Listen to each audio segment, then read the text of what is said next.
Hey guys, Steven here for a bit of a ban list discussion video. So we're going to do this a little bit different. I'm not going to go through a full ban list and talk about every single card that can be banned, because I think a lot of times those lists just devolve into throwing absolutely everything on the ban list, and I think those are neither practical nor necessarily wanted. I think a lot of people do have decks they enjoy, and so we want to figure out a way of hitting decks and the card pool without completely murdering everything. Although I do hope this list is a little bit bigger. So what we're going to do is we're going to talk about the top 5 cards I want banned. And I want you guys to do the same thing in the comments. You're only banning 5 cards or limiting them, and that's all your changes you're making. So what would you think are the biggest problems in this game? Also, there's going to be one card that you think is overhyped. So you constantly see on these ban list discussions that you do not think should leave. So we'll get started. My first choice to go is Skojin. I don't think this is overly surprising. I think that Floodgates, like a lot of good players or players in general, don't have much of a place in the game. I think there can be situational times. I think cards like Dweller, you know, where it's a little bit more specific, may have a place. I think cards like Colossus was a bit more interaction in the sense that we have SP and Typhon now. A bit more ways of clearing it may be fine. Whether we need them or not is a different discussion. But I think that they're lower down, at least in the terms of ruining the game. I think Skill Drain is very high up there, and this card's made its way into the main deck. It just has too much synergy within engine archetypes right now. Both White Woods and Snake Eyes are able to send it. So after they just completely send out their opponent for a turn, send it and just play normally. I think even beyond that, it's just not a fun card to deal with. Labyrinth has also shown to use it. They just summon big bodies. Flip Skojin, you have the out or you lose. And I think these cards are very toxic. Konami has made a habit of putting these cards to 1 instead of 0. I'll be happy with that at 1. I'll be more happy with that at 0. Let's just get rid of Floodgates in general. But I would definitely like to see Skill Drain go because it is way too common in all these decks right now. The next card is a card that's actually not talked about much, and it's how I want to hit Yubel. It is through Yama. And so I think a lot of people are asking for Fiend Smith hits early, or they're asking for Phantom Yubel's another hit. Opening's another hit. I think opening's a good hit. And the main thing is I don't want to overly hit the Yubel engine right now. It is a newer deck, and I don't think it's overly toxic. I think it's just too much at the moment. I don't think that the Yubel cards themselves are too much. I think, with the Fiend Smith cards, are they pushing too much? Maybe. But I think the big thing is we just want to have a way of how to play against Yubel. And what I mean by that is I think decks being good in hand traps is fine. I think decks being good into breakers is fine, but you don't want a deck good into both because then it's like, how are you even approaching, building to beat this deck? And I think the problem I have with Yubel isn't its ability to play through hand traps. It's more so its resistance to breakers. And the reason why I say that its ability to play through hand traps isn't a problem is because it's kind of the identity of the deck, at least in the form of Phantom. You make an early Phantom, hand traps are always going to feel poor against it, and it's kind of the dynamic of the deck. Whether it's toxic or not, I think it's problematic when you have Snake Eye in the format and it forces you to play hand traps. But I think if Snake Eye goes down, as we'll see in my next few hits in the on this list, being able to play breakers is I think a good way to play into you. But I think it makes it kind of interesting too because then it's not trying to just open more hand traps than they summon phantoms. It's more they have to decide how to play their grind game because the grind game isn't insanely good, and it leads to a bit more interesting dynamics, changing up their boards. So it's not just max and board loser Dark World. And so back to the point of why does this card help deal with breakers? Well, one is that it stops you getting the trap, which means that I'm no longer ending on trap. So if your opponent goes Dark Ruler, you have Desiree up, you can no longer go chain on chain trap, chain Desiree to negate the Dark Ruler.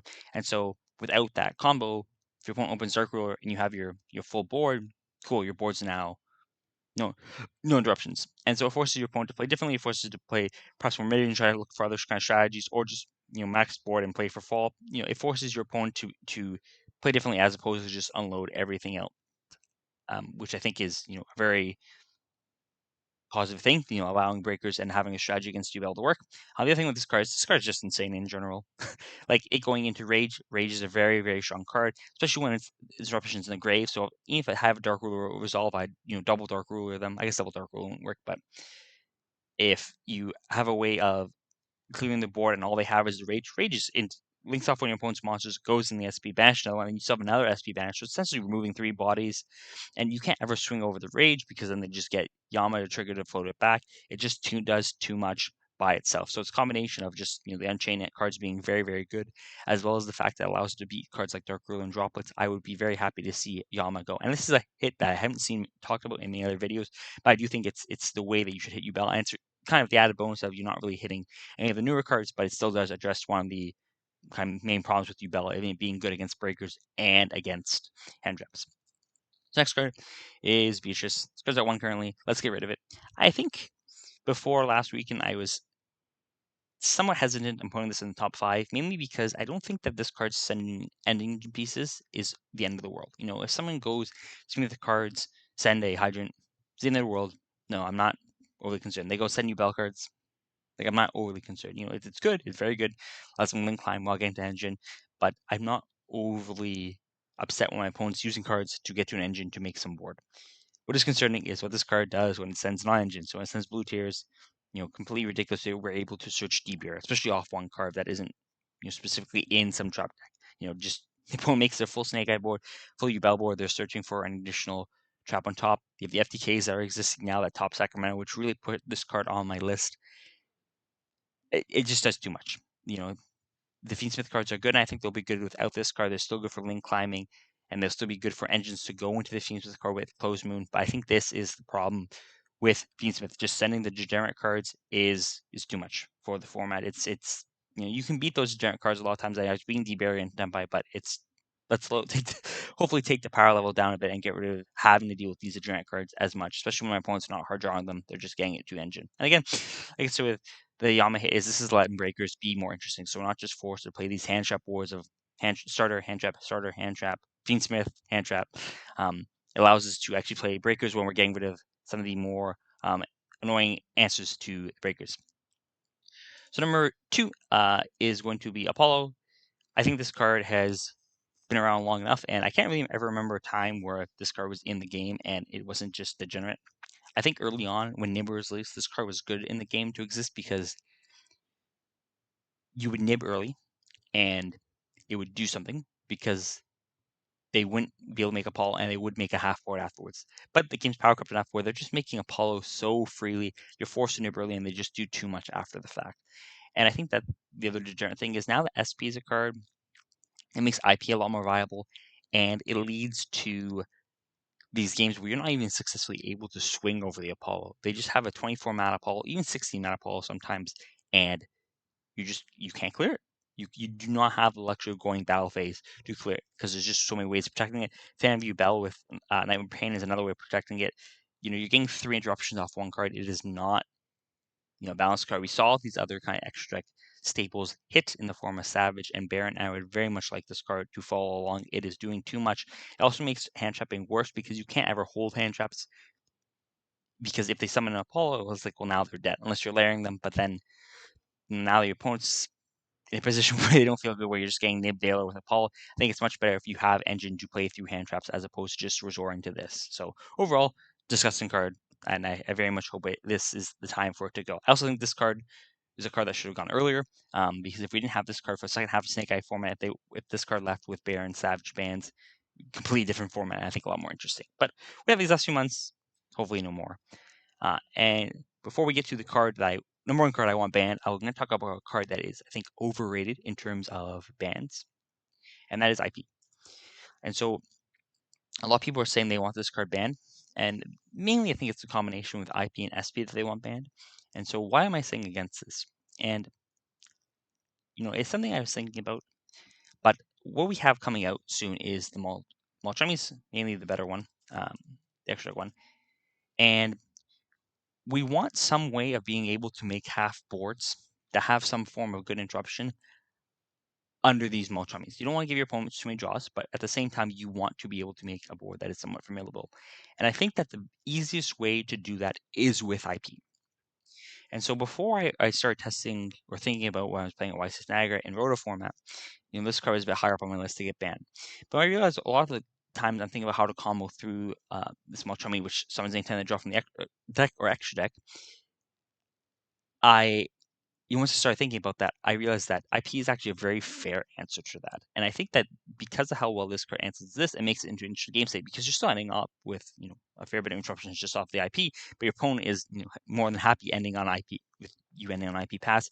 I think this kind of interaction makes me think that it's good to have IP around for at least a little bit longer, if not the long term. The other thing is I don't think that the power level of IP in the SB is so overwhelming that we need to hit it. I think IP is interactable with a lot of cards, and it's not so much of, you can just draw the out for IP. It's the fact that if IP resolves, you can still crack the board. You can still swing over an SP and keep playing. But it's a solid card all around. It has answers and it's good as an answer to some of the other kind of degenerate cards in the format. So I think that I would like to see this card be left around with SP Neum getting banned for the next list. So what's my number one card that I want banned? I don't think it's anyone surprised that it is a card in Snake Eyes, and it is Flamberge. So a lot of people talk about consistency hits or banning Snake Eyes Ash. I think the wanted package in general is fine. I think wanted maybe could use a hit. Not my top 5 by any means though. But I think that, when you're summoning just generic level 1 fires from the deck, not the end of the world. I haven't really gone upset with people summoning Hydrant. When you're summoning Snake Eye Ash and going into Ponyx, again, not the end of the world. And I've been playing against a Law Fire King on Master Duel. That deck is very good. But the biggest problem with Snake Eye is just this insane amount of follow-up you get from doing nothing. As you're making your board, there's no real thought process put into how you're going to have follow-up, because all you do is you make sure this guy's on your end board, and then next turn, guess what? You're getting 2 bodies, you're getting 2 searches, and you're going to summon this back on your turn and get another 2 bodies and 2 searches. And it's just so much body for free. And the biggest problem is it's just uninteractable. There's no way of, really dealing with the Flamberge early on. As soon as you special monster, Princess can pop it. As soon as you know, activate any spell to pop it, well, cool, now this is triggering. There's no good way of interacting with this card to prevent the fall. And the Snake Eye board is not the issue. The board's very good, but you can break it with a lot of decks. The issue is you have to break and kill. It's very hard to do that, and you're just never able to deal with the fault. Plus, this card also leads to IP shenanigans where you can just link off the IP, put it back, bump it up. I think Snake Eye has had its time in the sun. If Snake Eye Flamberge is the only Snake Eye hit, I will be happy with that. I think this knocks the deck down massively. We have 3 Ash after this. Cool. Snake Eye Ash. You can go in the Fiend Smith combo after. You can probably still end on some board, but it is significantly more fair. You are ending not with this unlimited follow-up every turn you decide to play the game. All right, so these are my top 5 hits as well as IP. Leave your comments down in the video on what top 5 hits you would like to have, as well as if you like these types of videos, any other suggestions going forward. And everyone have a good night as we wait for the ban list to drop hopefully soon.